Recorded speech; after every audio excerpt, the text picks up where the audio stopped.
G'day guys and gal. Something that I really like about Warhammer is that karma doesn't exist. There is no universal cosmic force that punishes assholes and rewards kind deeds. Vulcan was considered the kindest of the Primarchs, yet he endured hundreds of horrific deaths at the hands of his brother, while Slaanesh uses blended up babies as lube and she's having a swell time right now. Some of the most successful and powerful people in the setting are also the most morally bankrupt.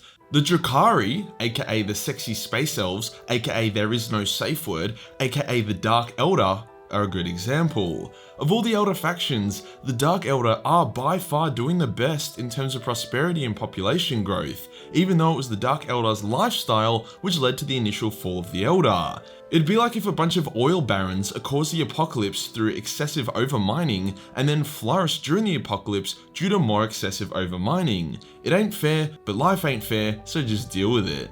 As this is an Eldar video, I can't help but once again promote not Schmargen Carr, who's definitely not a Phoenix Lord in any capacity, but could totally proxy as one. Model is fantastic in ships worldwide, link below to pick up one now. Today we'll go over who the Dark Eldar are, where they came from, and how they're doing so well in the current setting before talking about some of their spicier characters. Let's get into it.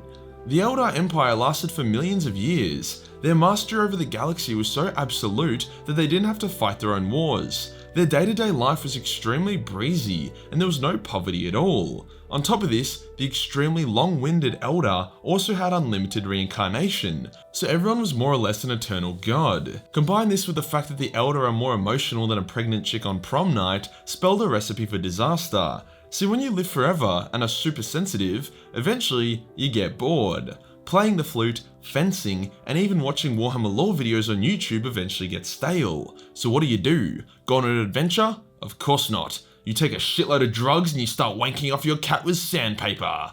Obviously. Hence the Eldar Empire began to rapidly descend into decadent madness as everyone engaged in a galactic blood orgy. Due to their psychic nature, these actions slowly began to form a new god in the warp, that god being Slaanesh. Seeing this happen, various Eldar left the Eldar Empire in disgust, and also because they knew shit was going to go down. The Exodites left first, followed by the Craftworlders. Eventually, Slaanesh was born, with her birth instantly sodomizing the Eldar race and killing 99% of them. The Craftworlders and the Exodites survived as they fled far enough away from the cum zone, plus they weren't a bunch of sluts. The Dark Eldar survival was significantly more ironic. See, there were different tiers of hedonism that the Eldar had. Some Eldar didn't want a part of the blood orgies, but they just couldn't get off planet in time. Other Eldar painted themselves in shit, blood and semen and began murdering their family. It was quite the spectrum. However, the most depraved and influential Eldar moved into secret cities in the webway, where they could really go ham on whatever weird shit they wanted to do. When Slaanesh was born, the webway acted as a shield against her, hence these Eldar, who were the worst of the worst and literally orchestrated the fall of the Eldar, remained mostly unaffected. All that really happened was that during one of their many swingers parties, there would have been like a slight tremor, and they would have been like, yeah, they really just didn't give a fuck. If anything, they thought it was pretty funny, and actually considered their modern day empire to be better than the Eldar Empire before the fall. The thing that it did do to them, however, was slowly but steadily drain their souls. See, when Slaanesh came out of the closet, she was and technically still is an Eldar god. She was made by the Eldar using Eldar souls, as such she has a claim to all Eldar souls, at least until Ynnari arrived. Some Eldar, such as the Craftworld and the Exodites, are able to avoid getting their souls sucked on by using Spirit Stones or World Stones. The Dark Eldar are way too evil for Spirit Stones to work on them, hence they have a different technique to avoid this soul sucking. To avoid Slaanesh, the Dark Eldar have to torture other people, which in turn restores their soul. There are so many potential analogies to describe how fucked up that is in regards to learning your lesson. It'd be like if a group of thieves stole a ton of money, causing a societal collapse, then when they got arrested, they get sentenced to an eternity of thievery, whilst all the other normal citizens who weren't thieves have to become vegans who are forced to CrossFit every day. These Dark Eldar did not just sit idly by and jerk off. If anything, the fall of the Eldar was the kick in the butt they needed to get shit done. Hence the largest of the Eldar webway cities began to rapidly expand, and it began absorbing other Eldar webway cities into it. Hence it became a spiraling mega ultra city of sex. In a few thousand years, their high libidos, artificial insemination skills, and a shitload of refugees saw the Dark Eldar city, now called Commorragh, explode in size. They even had to capture suns and pull them into the webway to help illuminate the city. It was absolutely bonkers. Fucking dying race my ass, the Eldar are peaking, bro. This was only the first of the few baby steps of the Eldar's rise. 4,000 years after the fall of the Eldar, the ride of Asdrubal Vect begun. According to Vect, which basically means this could be total bullshit, he barely escaped into the webway during the fall of the Eldar and was a lowly slave, born to an insignificant family on an insignificant world. Due to hard work and being an all-round good bloke, he slowly climbed the ladder until he was leader of a group, or a cabal of Dark Eldar, called the Cabal of the Black Heart. And yeah, by good bloke I mean he was a total cunning scumbag who screwed over and murdered his way to the top, but you know, he was hardworking at least. His ambition did not stop there, however. Between him and total domination of Commorragh lie two obstacles. First was other cabals that had more power than his, and second was the Dark Eldar royal family, who didn't like Vect very much. Can't say I blame them, the dude's a massive dick. Hence Vect organised a very hectic outplay. Basically, he raided the ever-living shit out of the Imperium until the Imperium sent some Salamander Space Marines to go deal with him. When the spaceship arrived, Vect captured it and brought it into Commorragh. He then made sure that on the ship was a Space Marine librarian who was able to clearly broadcast his location to the rest of the Salamanders. A quick note here, when the Eldar fell, the Dark Eldar lost the ability to use psychic powers, as doing so would cause their souls to rapidly drain. Hence they were not aware of the librarian being a beacon, as they could no longer sense that kind of stuff. The Space Marine ship was now disabled in Commorragh, but attempts to board and overtake it were met with big old bolt guns and a lot of death. Space Marines, am I right? To cut a long story short, Vect sent in all the Dark Eldar in his cabal that he thought was shit, along with a ton of mercenaries that he knew were loyal to other cabals, hence he could take out the trash without making it obvious that he was up to something sketchy. Soon after, Phase 2 of Vect's plan kicked in, as a fuck huge armada of multiple Space Marine chapters arrived, following the Librarian's beacon, hence a full-on battle begun in Commorragh. Salamanders drop-podded in with flamethrowers and absolutely tore the Dark Eldar to shreds, as Terminator squads popped in and brought down the pain train. It was a mess that Vect watched with glee, as the royal houses and elite cabals of Commorragh were consumed in the carnage. Various cabal leaders and royal family members who took shelter were randomly sniped by stray blasts that came from Vect's cabal. Very unlucky indeed. By the time the Space Marines withdrew, the noble houses were shattered and Vect stepped in to fill the now massive power vacuum. Vect then went ham, absorbing even more realms into Commorragh and continuing to grow his power. He is by far the supreme overlord of the Dark Eldar, and pretty much every assassination attempt on him is easily thwarted, either by his agents or just by himself just straight up killing the assassins. He'll often bait assassination attempts in order to suss out who is loyal and who isn't. Absolute mad lad. In terms of his policy with dealing with other Eldar who aren't Drukhari, he'll help them if he is able to benefit from it. For example, when the Exodites and the Craftworlders had to deal with a huge Tyranid Hive fleet, thousands of Dark Eldar ships belonging to Vect came to aid them.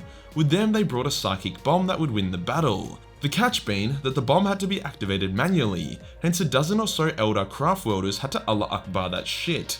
Whether or not the bomb actually had to be activated remotely or the Dark Eldar were just having a laugh is still unknown. Vect remained supreme and unchallenged until the coming of Ynnari and the Ynnari. This is because when Ynnari was chosen as the Herald of Ynned, the new Eldar god of death, it may have opened a portal to hell in Commorragh, which may have resulted in the deaths of a shitload of Dark Eldar, and may have ended with Vect having to quarantine then blast off parts of his domain into the abyss. Now Vect is cool with mass murder and abyss blasting, but only if he is the one that causes it. On top of that, joining the Ynnari is a very appealing thing for the Dark Eldar to do. Like most of the Ynnari is formed from the Dark Eldar. This is because joining the Ynnari removes Slaanesh's claim on your soul, meaning that you aren't having your soul sucked anymore and you don't need to tickle people's feet with a cheese grater in order to protect it. It also means that when you die, you don't get mega raped, but instead join up with Ynned or straight up get revived. Hence huge swathes of Commorragh are joining the Ynnari and kinda turning their back on Vect.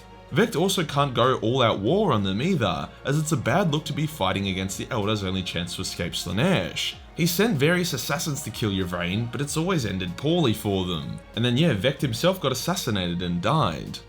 But he survived! See, death is kinda temporary for some of the richer Dark Eldar. As long as their body isn't completely atomized, they can be regrown by the homunculi, who are a bunch of wacko scientists slash necromancers that think ethics are just a punchline to a bad joke. Dark Eldar can literally be respawned from a severed finger or toe, with the only catch being that they need to be respawned reasonably quickly. If they are revived before Slaanesh claims their soul, then it's just a minor inconvenience, but if they are revived afterwards, hence have to awkwardly take their soul back from Slaanesh, they often go insane, and they're easy prey for demons. Vect was revived during his funeral, where a bunch of Harlequins and his own cabal massacred everyone in attendance. The deaths of them revived him, and then he revived the people at the funeral that he liked. Good system. Vect isn't the only spicy character that the Dark Eldar have, however. They've also got the lady who could, and you would let, crush you with her thighs. Lilith Hesperax. Lilith is a beast. She fights more or less naked and completely unarmored. She doesn't use any form of physical enhancement or combat drugs, and she has no psychic powers, yet she is able to absolutely body anyone in a fight. She is by far the best warrior in the Dark Eldar lineup, and could genuinely be the best duelist in the galaxy. She pretty much lives in the arena of Commorragh, where the most obscenely powerful beings captured by the Dark Eldar go to fight, yet she doesn't have a single scar on her. For context, the arena often hosts Space Marines, Tyranids, Orcs, and even Custodians, yet she's taken them all out no worries. She's a massive bitch though, like, she asked the Dark Eldar to deliver her a worthy opponent, and whoever managed to do it should give them a reward. Finally, she's given a legendary Space Marine duelist, who she fights for like 6 hours, and actually gets wounded by before she kills him. When the Dark Eldar who brought him goes to get his reward, she is like, "The best reward is to fight me to the death." So yeah, that Dark Eldar fucking died, and was probably pretty shitty about his reward. Can't say I'd be pleased. Although she would go on to beat your variant in a fight, she has since teamed up with the Ynnari, likely because it just lets her kill more hectic opponents, much to the annoyance of Vect. Her current goal is to kill Lucius the Eternal, as she has a plan to remove his cursed armor, making him vulnerable. Honestly, at this point, I'd be happy for anyone to kill Lucius. I fucking hate that guy. Then there is Drukhari, who is most likely the fallen Phoenix Lord Arha. One day, Drukhari rocked up, killed a shitload of Dark Eldar to make a point, and now he just kinda chills out and kills people. Like, the dude doesn't eat, talk, sleep, or shit. He also never removes his helmet or armor, and his name is very fake. It means living sword. So yeah, he's obviously the fallen Phoenix Lord Arha. He ends up fighting and killing Janzar, who is then revived by Ynnari. He then fought her again and gets killed, but then some bitch took his armor and put it on, hence became the next Drukhari, because as we have established, this bitch is Arha. Dark Eldar technology is super advanced. No shit, they can kidnap suns. But there's a bit of a catch. The most powerful and advanced of the Eldar technology is powered via psychic might. As they didn't have to evacuate during the fall, plus they were super rich, the Dark Eldar have been able to maintain most of these devices. They just can't use them, and they obviously haven't given them to the Craftworlders because the Dark Eldar are dickheads. The Dark Eldar raid and pillage whoever they want, whenever they want, however they want. They're also overpowered on the tabletop right now, so not a bad time to pick up an army and give them a shot, as long as that army is led by a Space Elf Deathlord. And that does us for today, guys. If you enjoyed the video and you want to support the channel, then Patreon is the place to be. For only $1 per month, give you access to a boatload of Warhammer hentai. Hit the subscribe button, then hit the real subscribe button for more dark content. Join the Discord for more memes, and I'll see you in the next one. Peace.